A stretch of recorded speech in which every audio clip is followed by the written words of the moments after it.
Salam, bugünkü dərsimiz ingilis dilində Basic Sentence Structure, yəni təməl cümlə quruluşları mövzusuna həsr olunub. Dərsimizdə cümlə quruluşunun əsas prinsiplərini qısa və dəqiq şəkildə təqdim edəcəyəm. Gəlin dərsimizin birinci hissəsinə başlayaq. Elə ilk slaydımızdan cümlə qurmağı nəzərdən keçirək. İngilis dilində necə deyərəm? Mən gedirəm. I go. I go. Sən gedirsən. You go. You go. O gedir. Kişi cinsində. He goes. He goes. O gedir. Qadın cinsində. She goes. She goes.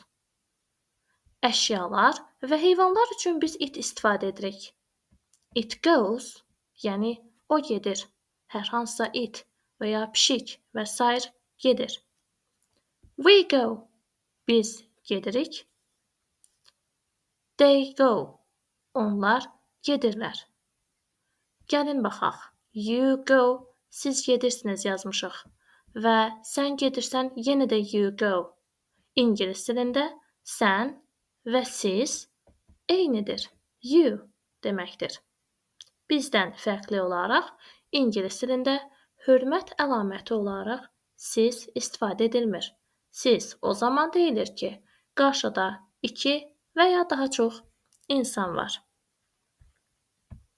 Gəlin həmin bu öyrəndiyimiz cümlə qəlbinin inkar formasına keçid alaq. İnkar formasını öyrənək. Necə deyim ki, mən getmirəm? I don't go. I don't go.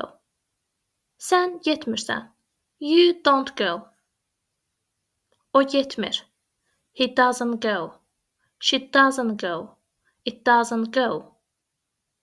Biz getmirik. We don't go. Onlar getmirlər. They don't go.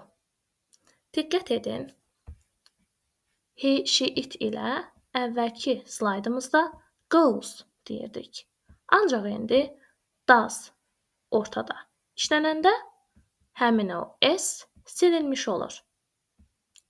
Əgər mən desəm ki, he doesn't goes, bu cümlə əlbəttə ki, yanlış olar. Doğru forması elə bu gördüyünüz formadır. İndi gəlin sual formasının düzəldilməsinə nəzər yetirək. Gördüyünüz kimi, bütün cümlələrimiz do və ya does ilə başlayır. Bütün şəxslərlə do, yalnız he, she, it ilə does istifadə edirik. Deyirəm, mən gedirəm. Do I go? Sən gedirsən. Do you go? O gedir. Does he go? Does she go? Does it go? Biz gedirik. Do we go? Onlar gedirlər. Do they go? Şəklində deyəcəyik. İndi söz bazamızı biraz inkişaf etdirmək vaxtıdır. Gəlin, göstərilən bu sözləri düzgün tələffüzlə məndən sonra tələffüz etməyə çalışaq və öyrənməyə çalışaq. Mənaları da yadımızda saxlayaq. Yaşamaq, live, live. İşləmək, work, work. Oturmaq, sit, sit. Yatmaq, yuxuya getmək, sleep, sleep. Oynamaq, play, play. Oxumaq, read, read. Yemək, eat, eat.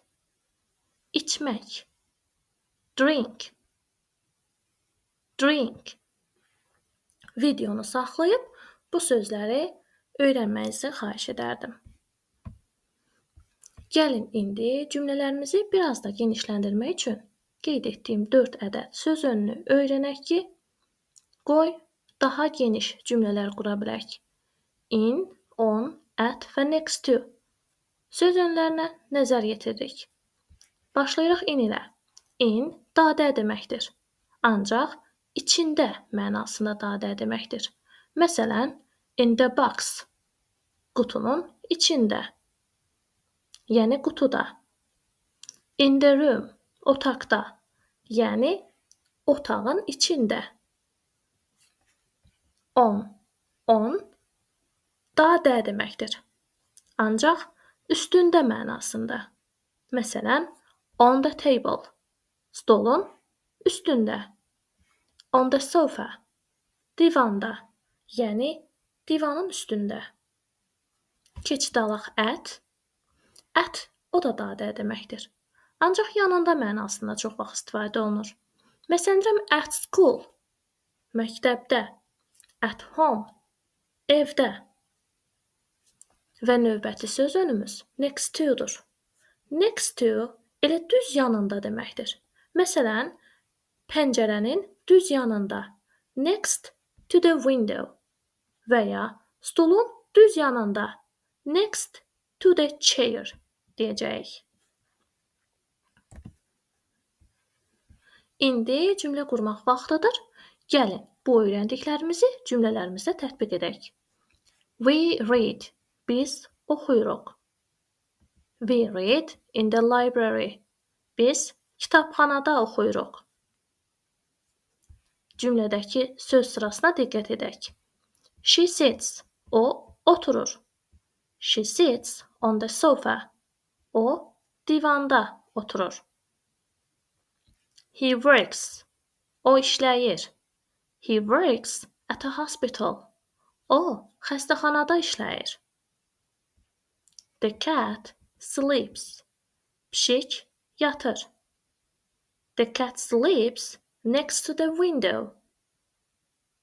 Pişik pəncərənin yanında yatır. Daha fərqli cümlələri nəzərə yetirək. Tom lives in a small town. Tom balaca bir şəhərdə yaşayır.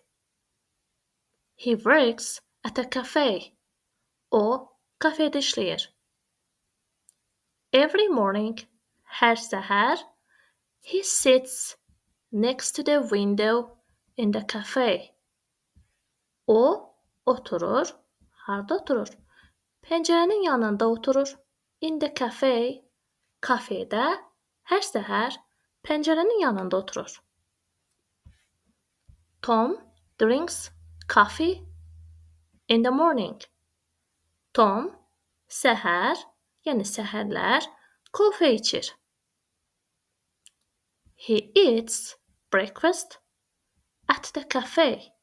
O kafedə səhər yeməyini yeyir. Breakfast səhər yeməyidir. Həmin cümlə quruluşlarının tərcüməsini bir daha burada yazılı şəkildə təqdim etmişəm. Dərsimizin birinci hissəsi bu qədərdir. Növbəti dərsimizdə görüşərik. Diqqətiniz üçün təşəkkür edirəm.